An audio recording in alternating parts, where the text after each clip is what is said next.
Hello everyone, welcome to our YouTube channel clear exam with us. तो आज की video में हम टैट मेडिकल 2017 का केमिस्ट्री सेक्शन सॉल्व करेंगे। So let's start with our first question. Our first question is isoelectronic ions are those which have. तो इस question में आपसे पूछा गया है कि आइसोइलेक्ट्रॉनिक आयंस कौन से होते हैं। तो जो ये वर्ड है आइसो, इसका मतलब होता है सेम, और इलेक्ट्रॉनिक मीन्स इलेक्ट्रॉन का नंबर। तो ऐसे एटम्स या ऐसे आयन जिनमें इलेक्ट्रॉन्स का नंबर सेम होता है या इलेक्ट्रॉनिक कॉन्फ़िगरेशन सेम होती है, उसे हम आइसो इलेक्ट्रॉनिक आयंस कहते हैं। तो इसका जो राइट आंसर है वो हो जाएगा option number B. Now let's move to our next question, which is called super halogen. तो इस क्वेश्चन में आपसे पूछा गया है कि सुपर हैलोजन कौन सा है इनमें से। तो आपके पास चार ऑप्शन दी गई है, फ्लोरीन, क्लोरीन, ब्रोमीन, आयोडीन। तो ये चारों के चारों ऑप्शंस आपकी हैलोजन फैमिली से बिलोंग करती है। तो इसका जो राइट आंसर होगा वो आपका फ्लोरीन हो जाएगा। Fluorine is your super halogen because it has highest electronegativity and reactive. तो जो फ्लोरीन है मोस्ट रिएक्टिव होने की वजह से जो है आपका सुपर हैलोजन है। Our next question is which of the following has highest boiling point. तो यहाँ पे आपको चार ऑप्शंस दी गई है।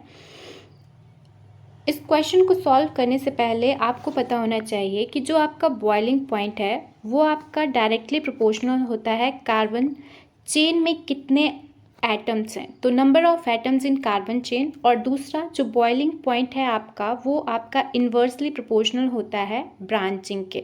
तो मतलब कि जितनी ज़्यादा ब्रांचिंग होगी उतना ही कम आपका बॉइलिंग पॉइंट होगा, और जितनी लंबी आपकी कार्बन चेन होगी उतना ही ज़्यादा बॉइलिंग पॉइंट होगा। तो कार्बन चेन पे इसलिए डिपेंड करता है कि जैसे जैसे आपका कार्बन एटम का नंबर इंक्रीज हो रहा है कार्बन चेन में, तो आपकी क्या हो रहा है, सरफेस एरिया इंक्रीज हो रहा है। और जब आपका सरफेस एरिया इंक्रीज होता है तो आपका बॉइलिंग पॉइंट इंक्रीज हो जाता है।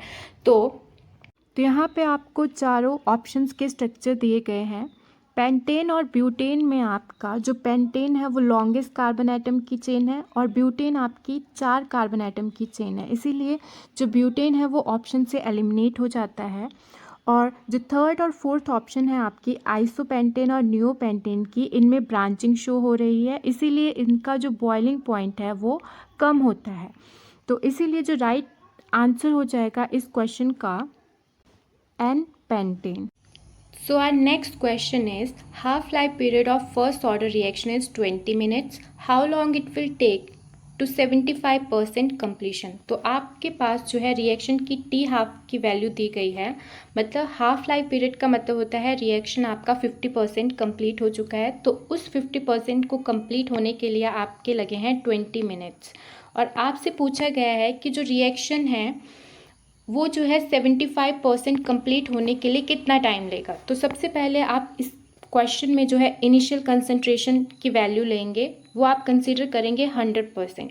और जो कंसंट्रेशन एट टाइम टी आएगी वो आ जाएगी आपकी कि रिएक्शन आपका 75% कंप्लीट हो चुका है, तो कंसंट्रेशन कितनी बचती है आपकी एट टाइम टी, वो आ जाएगी 100 माइनस 75, तो दैट इज़ योर 25।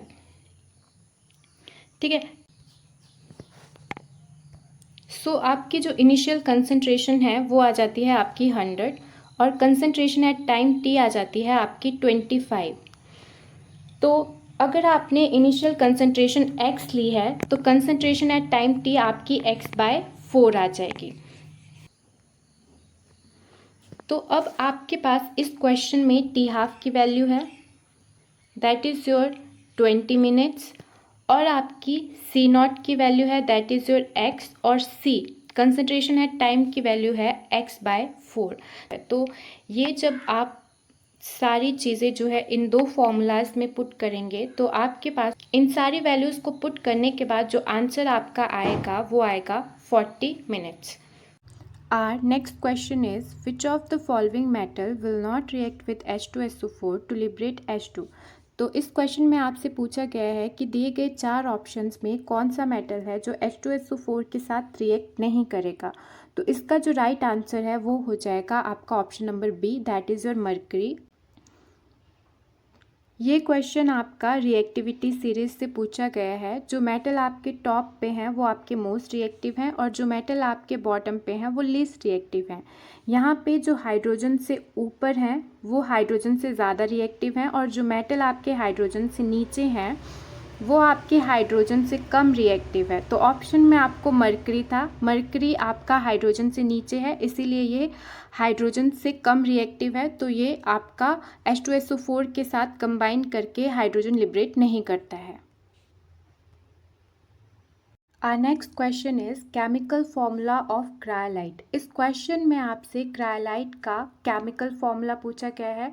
तो क्रायोलाइट आपका एक वाइट कलर का मिनरल सब्सटेंस होता है जिसका जो केमिकल नेम है वो होता है सोडियम एल्यूमिनियम फ्लोराइड। तो राइट आंसर हो जाएगा इस क्वेश्चन का option number B, that is Na2AlF6। Next question is functional group of ketone. तो इस क्वेश्चन में आपसे कीटोन का फंक्शनल ग्रुप पूछा गया है। तो कीटोन का फंक्शनल ग्रुप होता है RC++OR। तो इस क्वेश्चन में राइट आंसर हो जाएगा ऑप्शन नंबर सी। इसके अलावा जो ऑप्शन नंबर ए है दैट इज योर ROH, ये आपका अल्कोहल का फंक्शनल ग्रुप होता है। ऑप्शन बी है RCOH, ये आपका एल्डिहाइड का फंक्शनल ग्रुप होता है। और लास्ट ऑप्शन है आपकी COOH, ये आपका कार्बोक्सिलिक एसिड का फंक्शनल ग्रुप होता है। तो इस क्वेश्चन में आपसे ये भी पूछा जा सकता है कि COH किसका फंक्शनल ग्रुप है। तो COH आपका कार्बोक्सिलिक एसिड का फंक्शनल ग्रुप है। इसके अलावा आपसे एस्टर का फंक्शनल ग्रुप भी पूछ सकते हैं। तो जो एस्टर है उसका फंक्शनल ग्रुप होता है RC++OOR।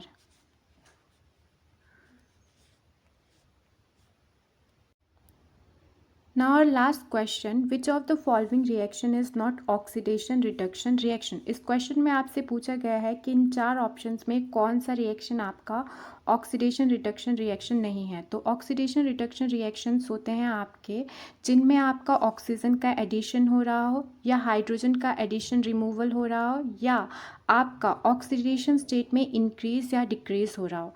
जो ऑप्शन नंबर ए है आपका उसमें आपका हाइड्रोजन और ऑक्सीजन का एडिशन और रिमूवल हो रहा है इसीलिए ये ऑक्सीडेशन रिडक्शन रिएक्शन है। ऑप्शन नंबर बी में आपकी आयरन की ऑक्सीडेशन स्टेट चेंज हो रही है और कार्बन में आपका ऑक्सीजन का एडिशन हो रहा है इसीलिए ये भी आपका ऑक्सीडेशन रिडक्शन रिएक्शन है।